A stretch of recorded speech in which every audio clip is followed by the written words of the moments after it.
Falar sobre sexualidade hoje ainda é um desafio. Imagine nos anos 60. Era um tabu em toda a sociedade. Mesmo assim, os líderes da juventude que organizaram o Congresso Nacional em 67 decidiram debater sobre assuntos como namoro, noivado, casamento, controle de natalidade e orientação sexual.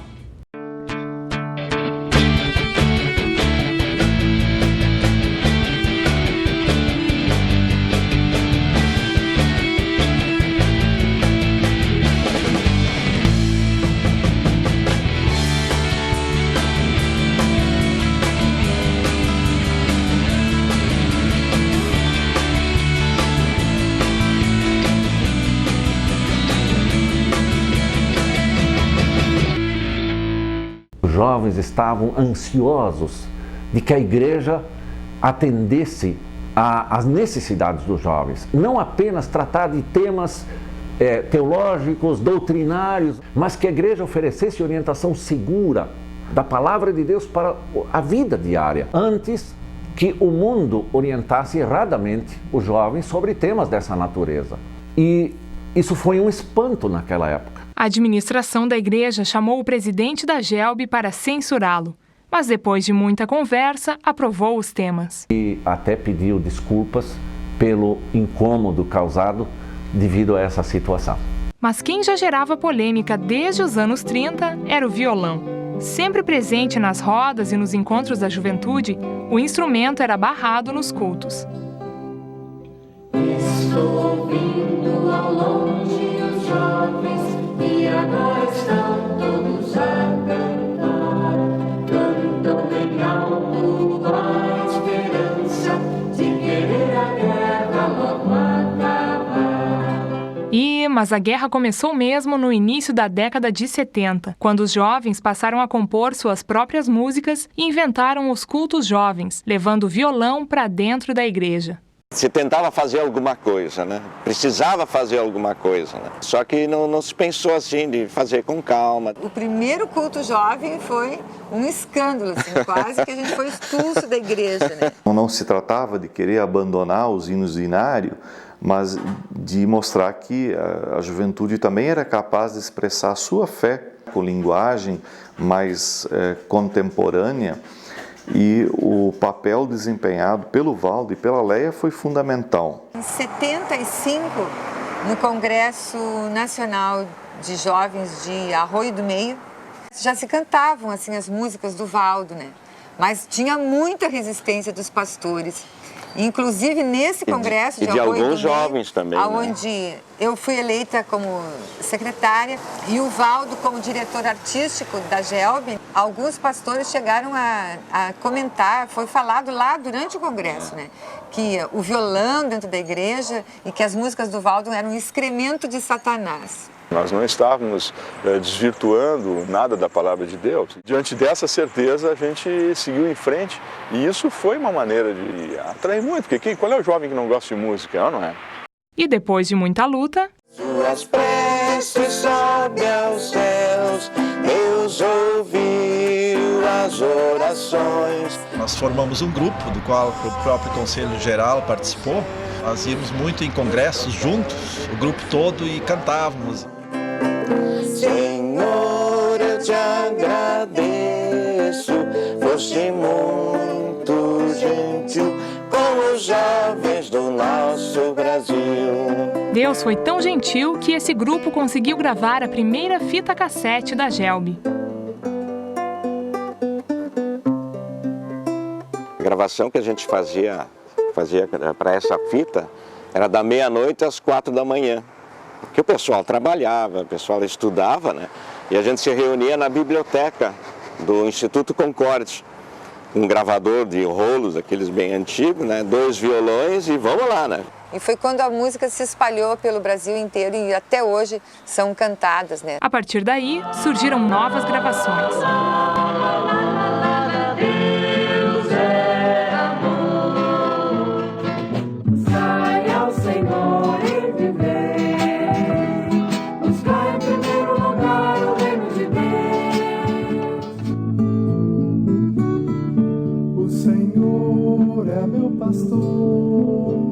Nada me faltará. Grande, muito grande é o amor de nosso Deus. Fidelidade que nos conduz, engrandecendo o nosso Deus. E o TPL foi então uma simples compilação dessas fitas que existiam na época, mais as músicas dos congressos.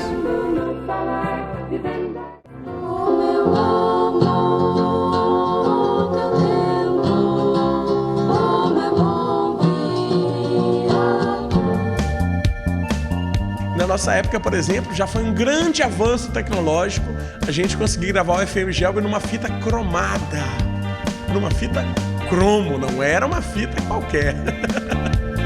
Seja forte, jovem, se fortaleça no Senhor. Em 96 foi lançado o Festival Nacional de Música da Igreja Luterana. As músicas selecionadas formaram o primeiro CD da Gelb. E essa ideia então de gravar cada um no seu local, remeter para cá e a gente montar então um CD com cara de Brasil. Canto, encanta todo canto, enquanto nós cantamos para Deus. Exaltarei a Deus, meu Senhor e Rei. Jesus Cristo é o caminho seguro, presente, passado, futuro. Jesus Cristo é a promessa, a verdade, a realidade de paz. Canto, sou feliz e canto. Quanto mais eu canto, mais quero cantar. O nosso país precisa hastear a bandeira do bem, cantar o hino de independência do seu coração. Unidos no amor de Cristo ao começo sem fim, pode crer, sem fim, pode crer.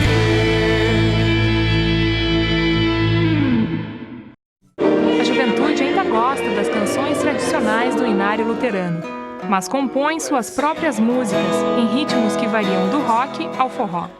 Desde 86 que eu faço um catálogo das músicas compostas no Nordeste. Esse cancioneiro ou essa pasta já tem mais de 100 músicas. Essa questão, ela começou a partir de um congresso que a gente fez aqui em Simões Filho. E a temática na época era a seguinte: tornar a Igreja Luterana do Nordeste mais luterana. Você tem então uma porção de hinos sobre Lutero dentro do grupo de jovens do Nordeste. Martinho Lutero também compôs muitas canções, traduziu missas e a Bíblia para uma linguagem simples, pois queria compartilhar o Evangelho com todos e integrar o povo nas celebrações. A música tem integrado e atraído muitos jovens para a igreja, como os meninos da banda White Sheep.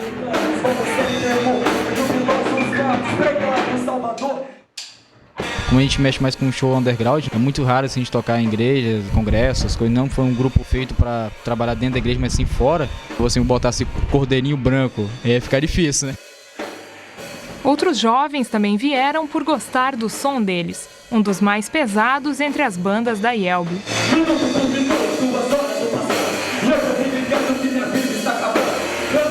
Não é tão pesado e não tão leve também, entendeu? Se ficar leve demais, fica muito pop, e ficar muito pesado, abrange menos pessoas, entendeu? Mesmo que tem pessoas na nossa igreja de idade que gostam de ouvir a gente tocando.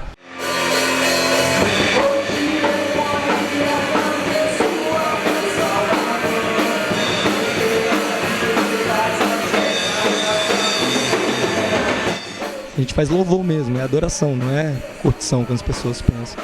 Até porque nossas letras, se fosse curtição, acho que a gente não daria para os pastores avaliarem, né?